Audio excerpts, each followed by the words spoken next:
On August 4th, Elon Musk got on a call with investors, the first earnings call SpaceX has ever held, because until this summer, SpaceX was not a public company. And he told them the next flight of Starship would do something no rocket has ever done. It would go to orbit. It would drop a batch of satellites into a working orbit for the first time.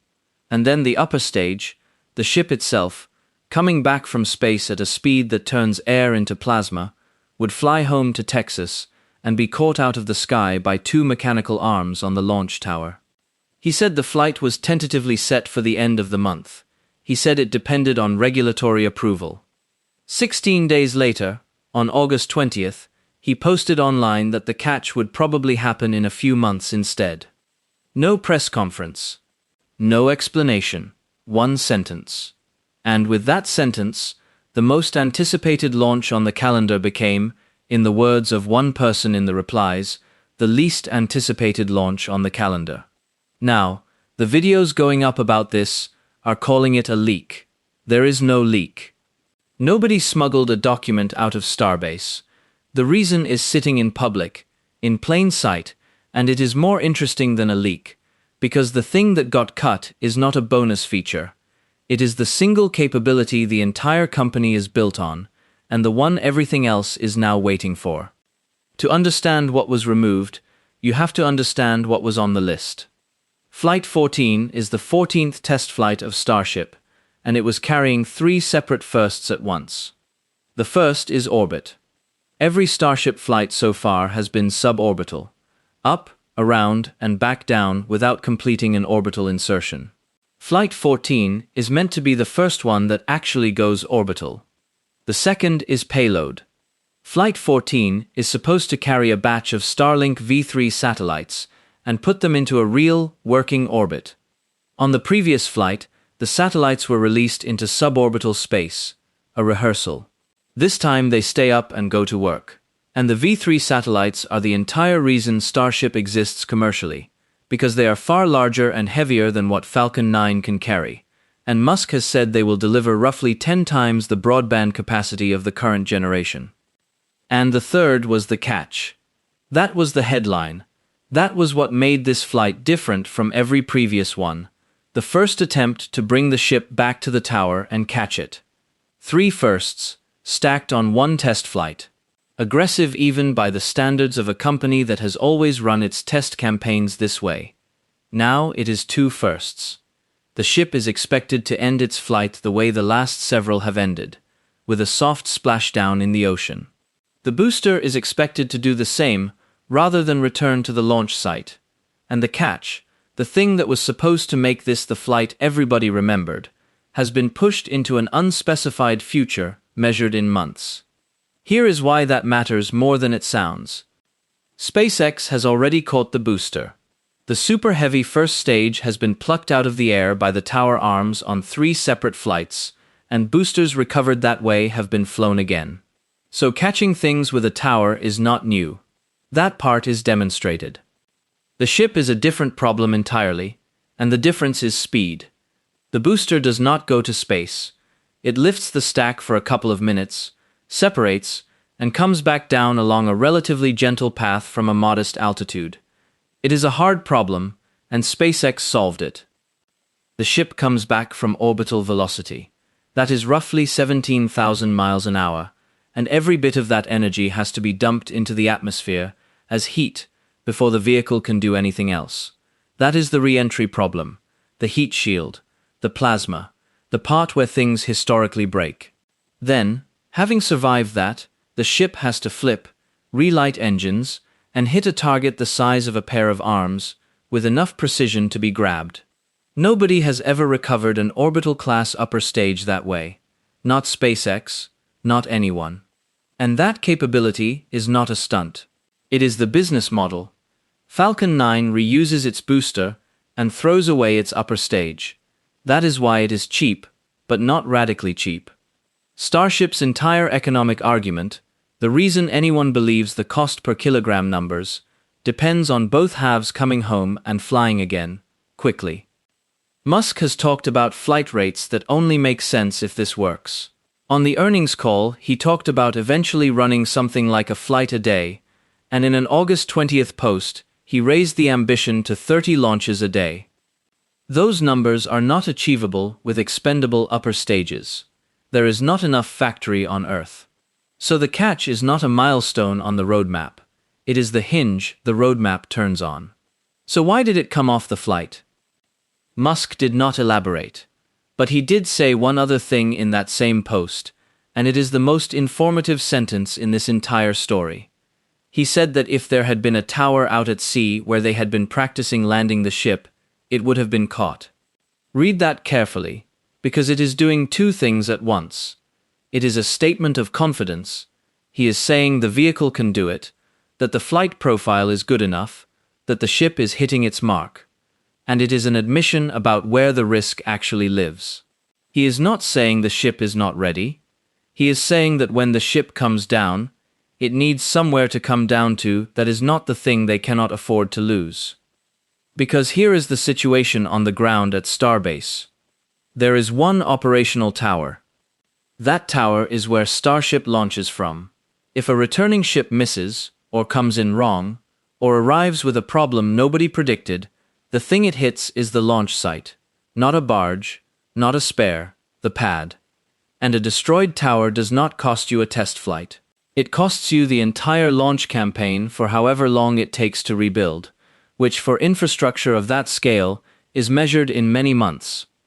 That is the argument being made by people who follow this program closely, and it is a strong one. It is not worth risking the only working tower on a first attempt when a second tower is on the way. If a company quietly removing the most important part of a mission is the kind of thing you want explained properly, subscribe. This channel reads the filings and the flight plans. Now, the part almost nobody is talking about. Go back to how Musk phrased the original promise on August 4th. He did not say they would catch the ship. He said they would attempt it, assuming they received regulatory approval to do so. That conditional was in the sentence from the beginning, and almost every outlet that covered it treated the conditional as boilerplate. It was not boilerplate. A tower catch of the upper stage requires sign-off from the Federal Aviation Administration, and reporting on the schedule change has pointed directly at this. The most likely explanation for the shift is that approval for a catch attempt on Flight 14 has not been secured. That is a genuinely important thing to sit with, because it reframes what happened. This is not a story about a rocket that failed. Nothing failed. In the week before the announcement, the vehicle for this flight was going through its checkouts and passing them. A single engine firing on the 19th that rehearsed the deorbit burn, then all 6 engines firing for about a minute on the 20th. The hardware is progressing. It is the permission that has not arrived. And that is a category of obstacle that a company cannot engineer its way past. SpaceX can build faster than anyone in the industry. It cannot make a regulator move faster than the regulator moves, and a first-ever attempt to catch an orbital vehicle over a populated stretch of the Texas coast is exactly the kind of thing a safety authority takes its time on. So the honest version of the headline is this. The most advanced rocket program in history just had its centerpiece maneuver deferred, and the binding constraint was not physics, not engineering, and not money. It was an approval that had not come through yet. And here is what makes this cycle different from every previous Starship delay. SpaceX is a public company now. It listed in June. Which means that for the first time, a schedule slip on a test flight is not just a subject for enthusiasts on a live stream. It is a line item that moves a share price, and when the catch came off the flight, the stock sagged. Look at what the finances actually say, because they explain the pressure. In the most recent quarter, revenue was around $7.8 billion, nearly double the year before. The net loss narrowed substantially, down to roughly $500 million from about $1 billion. Narrowed, not eliminated. The company is still losing money, and the connectivity segment, Starlink, brought in around $4.3 billion, up about 2/3 year over year, and it is the only segment operating at a profit. Put those together, and the shape of the business is unmistakable. Starlink pays for everything. Starship is the enormous, expensive bet that Starlink revenue is funding. And Starship's return on that investment depends on flying often and cheaply, which depends on reuse, which depends on the catch. So when the catch slips by a few months, it is not a sentimental disappointment for space fans. It is the load-bearing assumption in the company's own growth story moving to the right, in public, for the first time with shareholders watching. There is one more party with a stake in this, and it is not an investor. It is NASA. SpaceX is contracted as a lunar lander provider for the Artemis program. A modified Starship is meant to dock with NASA's Orion spacecraft in Earth orbit as part of Artemis 3 next year, with a crewed lunar landing on a Starship vehicle targeted for Artemis 4 in late 2028. And a Starship that can land people on the Moon is not one Starship. The architecture requires refueling in orbit, multiple tanker flights launched in sequence to fill a depot before the lander departs. That means the Moon plan does not need Starship to work. It needs Starship to work repeatedly, on a fast cadence, with vehicles that come back and fly again. Which is the same capability that just moved a few months to the right. NASA's own administrator has publicly framed the flight rate as something that has to increase to support the lunar plans, and has been putting the next flight in early September rather than late August.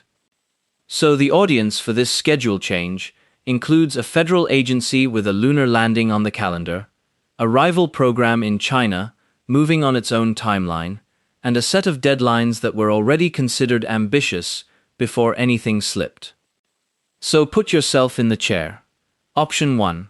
Attempt the catch as soon as you can, because every month you do not attempt it is a month you do not learn from it, and because you cannot begin reflying ships until you can recover them. Speed is how this company has always won. The risk is that a first attempt goes wrong at your only operational launch tower and takes the pad with it, and then you are not flying at all, and everything behind it stops. NASA's schedule, the satellite deployments, the revenue. Option 2. Wait. Fly the ocean splashdown profile again, build the second tower, take the attempt when a failure costs you a vehicle instead of the site. The risk is time. The reflight target Musk named is the end of this year or early next. Every deferral pushes that, and the whole economic case is on the other side of it. There is no clean answer here. There is a first attempt at something nobody has ever done, and a decision about what you are willing to have underneath it when it happens. And here is the part the doom coverage is leaving out. Flight 14 is still, by any reasonable measure, the most significant Starship flight yet attempted. It is still the first orbital flight. It is still the first time the vehicle delivers real, working satellites into a real orbit. Those are the things Starship was built to do, and neither of them has been done yet. Meanwhile, the previous flight is currently the strangest ongoing story in the program. That ship splashed down in the Indian Ocean in July and, unlike its predecessors, did not break apart. It floated. SpaceX has been towing it, and as of a few days ago it had reached the water off Christmas Island, with engineers heading out to examine it in calmer conditions before trying to bring it home. A Starship that survived re-entry, survived splashdown, survived weeks in open ocean, and is being towed across the Indian Ocean like a salvage prize. That is not a program in trouble. That is a program discovering that its hardware is tougher than its own recovery plan. Every headline you see about this is technically accurate. The catch was pulled, the timeline slipped, the stock dropped. The story just stops at the announcement. And what is behind the announcement? An approval that has not arrived, one tower with nothing to spare, and a company that is now doing all of this with its financials open to the public, is the only part that tells you what happens next. So here is what I want to know from you. If it were your call, do you take the catch attempt the moment you are cleared, and accept that a bad day costs you the only pad you have? Or do you fly the safe profile until the second tower is standing, and let the reflight date, and the Moon's schedule behind it, slide? Tell me which one you would sign off on, in the comments. I read every one. And if you want the next one, that will be Flight 14 itself, breaking down what actually happened, the moment we have the data. Subscribe so it reaches you when it lands.